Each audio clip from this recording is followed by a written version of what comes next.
ये कहानी है एक ऐसे नायक की, एक ऐसे योद्धा की जिसने अकेले ही अपनी हिम्मत से एक पूरे साम्राज्य को हिलाकर रख दिया था।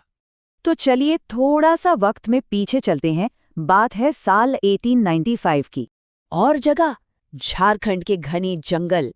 लेकिन उन जंगलों में सिर्फ पेड़ पौधे नहीं थे। वहां एक आग सुलग रही थी, ब्रिटिश हुकूमत के खिलाफ एक बगावत की आग। तो सवाल ये उठता है कि आखिर ये विद्रोह की चिंगारी भड़की कैसे, इसकी जड़ें कहाँ थीं? चलिए कहानी के पहले हिस्से में इसी को समझते हैं। देखिए, अंग्रेजों के आने से पहले और बाद के हालात में कहना चाहिए कि जमीन आसमान का फर्क था। एक तरफ थी पूरी आजादी, जहां आदिवासी लोगों के लिए जंगल ही उनकी दुनिया हुआ करते थे, और फिर आई अंग्रेजी हुकूमत जिसने उन्हीं के जंगलों पर भारी भरकम टैक्स लगा दिए और लोगों से जबरदस्ती मजदूरी करवानी शुरू कर दी। और इसी बढ़ते हुए अन्याय के बीच एक नौजवान था जिसने इस जुल्म के खिलाफ आवाज उठाने की ठान ली, और वो कोई और नहीं, बिरसा मुंडा थे। और हाँ, वो चुपचाप सब कुछ सहने वालों में से बिल्कुल नहीं थे। और बस यहीं से शुरू होती है एक साधारण से आदिवासी लड़के के एक महान नेता बनने की एक असाधारण कहानी। लोग उन्हें इतना मानने लगे कि उन्हें एक नया नाम दे दिया, धरती आबा। इसका मतलब होता है पृथ्वी का पिता। ये सिर्फ एक नाम नहीं था, ये उनके लोगों का भरोसा था, उनकी उम्मीद की एक किरण थी। उनका संदेश एकदम साफ और दमदार था। उन्होंने ऐलान किया, ये जमीन हमारी है, हम अन्याय के आगे नहीं झुकेंगे। ये सिर्फ कुछ शब्द नहीं थे, ये एक खुला ऐलान था। और जानते हैं इस ऐलान का असर क्या हुआ? देखते ही देखते हजारों की तादाद में आदिवासी योद्धा उनके नेतृत्व में एक झंडे के नीचे जमा हो गए। सबका मकसद एक ही था।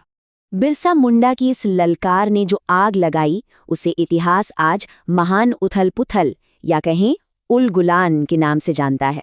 उल गुलान, जिसका मतलब ही है द ग्रेट टमल्ट, यानी महान उथल पुथल।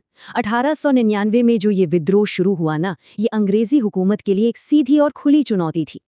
और ये विद्रोह जंगल की आग की तरह फैला।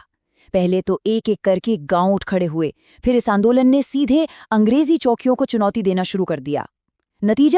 नतीजा ये हुआ कि पहली बार इतनी बड़ी अंग्रेजी हुकूमत ने एक आदिवासी विद्रोह का खौफ महसूस किया। लेकिन जैसा कि अक्सर कहानियों में होता है, यहाँ भी एक दुखद मोड़ आया। इस लड़ाई का रुख भी बदला, लेकिन ताकत के जोर पर नहीं, बल्कि धोखे से।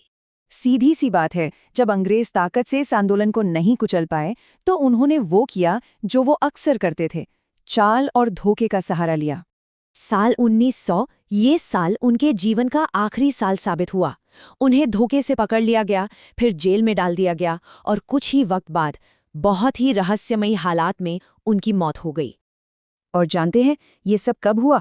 जब उनकी उम्र महज 25 साल थी। सोचिए, सिर्फ 25 साल। तो क्या यहाँ कहानी खत्म हो जाती है? एक नायक का अंत, मतलब कहानी का अंत? नहीं, बिरसा मुंडा के मामले में उनका अंत एक नई शुरुआत थी। लेकिन एक सवाल जो अक्सर उठता है कि क्या इतनी कम उम्र में दी गई कुर्बानी, क्या वो बेकार चली गई? बिल्कुल नहीं। इसका जवाब खुद इतिहास ने दिया। उनके उल गुलान का असर इतना जबरदस्त था कि अंग्रेजों को अपने जमीनी कानून बदलने पर मजबूर होना पड़ा। आदिवासी अधिकारों को ज्यादा सम्मान मिलने लगा। और बिरसा मुंडा, वो तो हमेशा के लिए जमीन, पहचान और आज़ादी की लड़ाई के एक अमर प्रतीक बन गए। तो आखिर में बस यही कह सकते हैं कि कुछ योद्धा तलवारों से लड़ते हैं, लेकिन बिरसा मुंडा जैसे महानायक वो अपने साहस से लड़े। एक ऐसा साहस जिसने एक पूरे साम्राज्य की नींव हिलाकर रख दी।